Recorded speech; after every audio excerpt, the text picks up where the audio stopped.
Muy buenas tardes, amigos.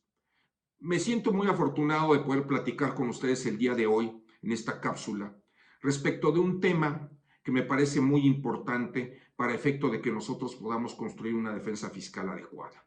Me estoy refiriendo a la suspensión en materia fiscal dentro del juicio de amparo.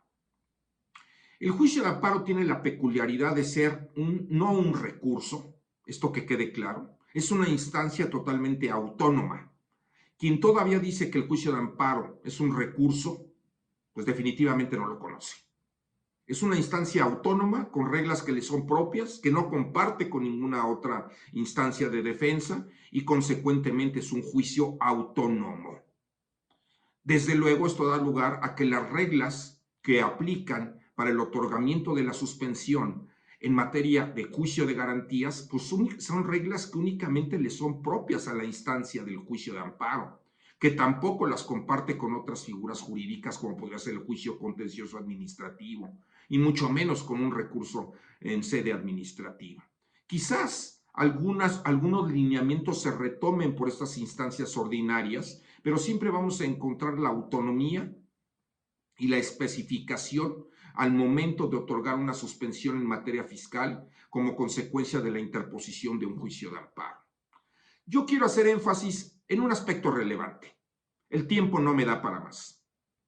Dejar claro que la regla general de que el juicio de amparo únicamente otorga suspensiones respecto de actos que no se han consumado es una regla que ha sido superada. Voy a poner un ejemplo. El embargo.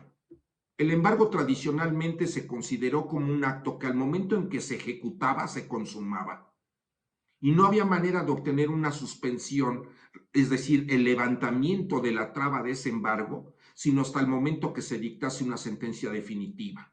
¿Por qué? Por lo que he mencionado. Al momento en que se trababa el embargo, se consumaba el propio embargo, es decir, se constituía un acto consumado y el otorgamiento de la medida suspensiva, decía la tesis jurisprudencial ya superada, pero que en aquella época regulaba el otorgamiento de la medida suspensiva, que al momento en que se otorgase una suspensión respecto de la traba de un embargo, se estaba adelantando al particular un derecho que debía de ser reconocido única y exclusivamente al momento en que se dictase la sentencia definitiva. Ahora ese criterio ha cambiado. Ahora se dice que cuando el particular acredita que eventualmente ese embargo es consecuencia del cobro de un crédito que en apariencia va a ser declarado inconstitucional, es susceptible de otorgarse la medida suspensiva.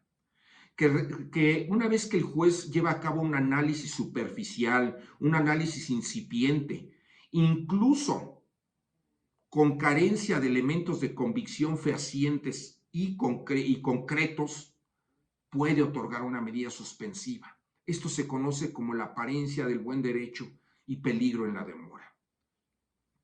Estas dos figuras jurídicas dan lugar a que de una manera incipiente el juzgador pueda darle un adelanto del derecho cuestionado al particular e insisto, no con base en probanzas fehacientes, sino con base en una apreciación superficial, con base en una apreciación limitada, pero que en un sentido de razón le hace entender que es muy posible que se dicte una sentencia favorable a los intereses del quejoso, del promovente del juicio constitucional y por ende, a efecto de no causarle un perjuicio que eventualmente sea de imposible reparación, se lleva a cabo un anticipo de ese derecho cuestionado a su favor, protegiéndolo a través del otorgamiento de una medida suspensiva.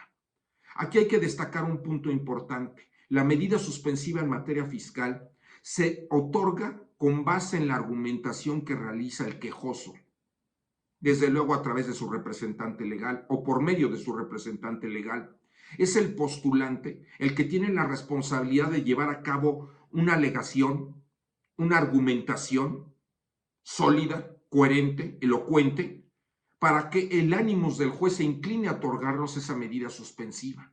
No existe una regla inexorable, una regla limitativa que diga en qué casos sí y en qué casos no se va a otorgar una suspensión. Depende de la elocuencia del particular. Y retomando el ejemplo que inicialmente les planteaba yo, que es el ejemplo del embargo, he de decirles que ya es criterio firme que respecto de determinados embargos sí procede el otorgamiento de la medida suspensiva y el levantamiento del mismo, aun cuando no se haya dictado sentencia definitiva. Desde luego, si al dictarse la sentencia definitiva esta resulta contrario a los intereses del quejoso, pues se volverá a reiniciar la traba del embargo. Pero en caso de que sea favorable al particular, se le protegió evitando que se le desproveyera de la disposición del bien que se otorgó en garantía, incluso otorgándole la disposición de ese bien. Un ejemplo claro es cuando la autoridad asegura, embarga, congela, o el término que ustedes quieran usar, sus depósitos bancarios, su dinero depositado en una institución bancaria, como comúnmente decimos, el embargo que recae sobre cuentas bancarias. Ese es el ejemplo clarísimo de cómo se ha venido superando la regla hasta cierto punto inexorable de que no se podía otorgar una medida suspensiva en el juicio de amparo. La argumentación, desde luego, es sujeta a tener solidez. Es muy importante conocer los soportes respecto de la misma, básicamente los conceptos de apariencia del buen derecho y peligro en la demora. Existen sendas tesis al respecto.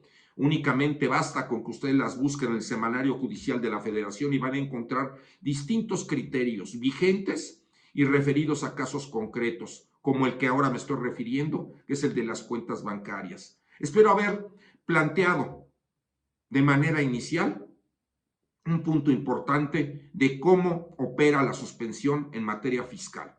Muchas gracias por su atención.